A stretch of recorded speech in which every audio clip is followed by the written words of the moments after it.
तो പ്രധാൻ ഈ ആരുമില്ലാത്ത ബസ്സിൽ ഞങ്ങൾ രണ്ടും എങ്ങോട്ടാണ് പോകുന്നതെന്നാണോ? വേറെ എങ്ങോട്ടുമല്ല, നമ്മുടെ ന്യൂ ടൗൺ BTCയിലോട്ടാണ്. കുറച്ച് ഷോപ്പിങ്ങിന് വേണ്ടിയിട്ട് ഇറങ്ങിയതാണ്. നല്ല മഴയുള്ളൊരു വൃത്തികെട്ട ദിവസമായിരുന്നു. സോ വീഡിയോ ഒന്നും അധികം എടുക്കാൻ പറ്റിയില്ല. ബട്ട് ഞങ്ങൾ കഴിച്ച ഫുഡിൻ്റെ ഒരു വിശേഷം പറയാം. ഇത് നമ്മുടെ BTCയിൽ തന്നെയുള്ള ഇമ്പീരിയോ മെക്സിക്കാനോ എന്ന് പറഞ്ഞിട്ട് ഒരു മെക്സിക്കൻ റെസ്റ്റോറൻ്റ് ആണ്. ആൻഡ് ഫസ്റ്റ് ഓഫ് ഓൾ അവർ അറേഞ്ച് ചെയ്തിരിക്കുന്ന ഒരു മെക്സിക്കൻ ആംബിയൻസ് അവിടെ നല്ലതായിരുന്നു. ഞാൻ ആദ്യമായിട്ടാണ് കേട്ടോ ഒരു മെക്സിക്കൻ ഫുഡ് ട്രൈ ചെയ്യുന്നത്. അതുകൊണ്ട് തന്നെ എനിക്ക് ഈ ഫുഡിനെ കുറിച്ചൊരു ഐഡിയ ഉണ്ടായിരുന്നില്ല. സ്റ്റാർട്ടറായിട്ട് നമുക്ക് സൂപ്പാണ് അവിടെ സെർവ് ചെയ്തുകൊണ്ടിരുന്നത്. Veg soup and meat soup ഉണ്ടായിരുന്നു. നമ്മൾ രണ്ടുപേരും ഓരോ ബൗൾ മീറ്റ് സൂപ്പാണ് കേട്ടോ കഴിച്ചത്. സൂപ്പ് ഓക്കെ ആയിരുന്നു. ആസ് യൂഷ്വൽ എല്ലാ മീറ്റ് സൂപ്പിനും പോലെ തന്നെയായിരുന്നു അതിൻ്റെ ടേസ്റ്റ്. ദെൻ അവർ ഡ്രിങ്ക് സെർവ് ചെയ്തു.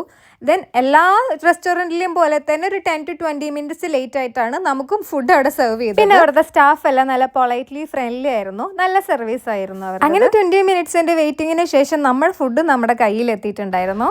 പൊതുവേ ഞാൻ ഈ പേര് കണ്ട് ഫുഡ് ഓർഡർ ചെയ്യുന്ന ഒരു വൃത്തികെട്ട സ്വഭാവം എനിക്കുള്ളതുകൊണ്ട് അത് തന്നെ ഇവിടെ സംഭവിച്ചു.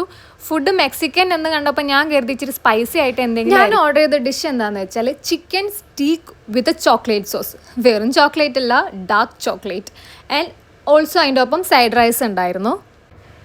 ഗോപു ഓർഡർ ചെയ്തൊരു പോർക്കിൻ്റെ എന്തോ ഡിഷായിരുന്നു, പേരെനിക്ക് ഓർമ്മയില്ല. ഞാൻ ആകെ ഇത്രയും ഭാഗ്യം കഴിച്ചുള്ളൂ. അതിൻ്റെ അപ്പുറത്തോട്ട് എനിക്ക് ഇറങ്ങി. പിന്നെ എൻ്റെ കഷ്ടപ്പാട് കണ്ടിട്ടാണോ എന്നറിയില്ല, അവർ തന്നെ പറഞ്ഞു മോളെ പാക്ക് ചെയ്ത് തരാം, വീട്ടിൽ കൊണ്ടുപോകും. അത് കഴിഞ്ഞ് പിന്നെ നമുക്ക് അവരൊരു ഡെസേർട്ട് തന്നു. അതെനിക്ക് ഇഷ്ടമായിട്ടോ, നല്ല ഡെസേർട്ട്. അവർക്ക് ഒരു ഫുഡിനോടുള്ള കോൺഫിഡൻസ് ആണോ എന്നറിയില്ല. ഞങ്ങൾക്ക് അവർ ബില്ല് തന്നത് ഞങ്ങൾ ഭക്ഷണം കഴിച്ചു കഴിഞ്ഞ് അരമണിക്കൂറിന് ശേഷമായിരുന്നു.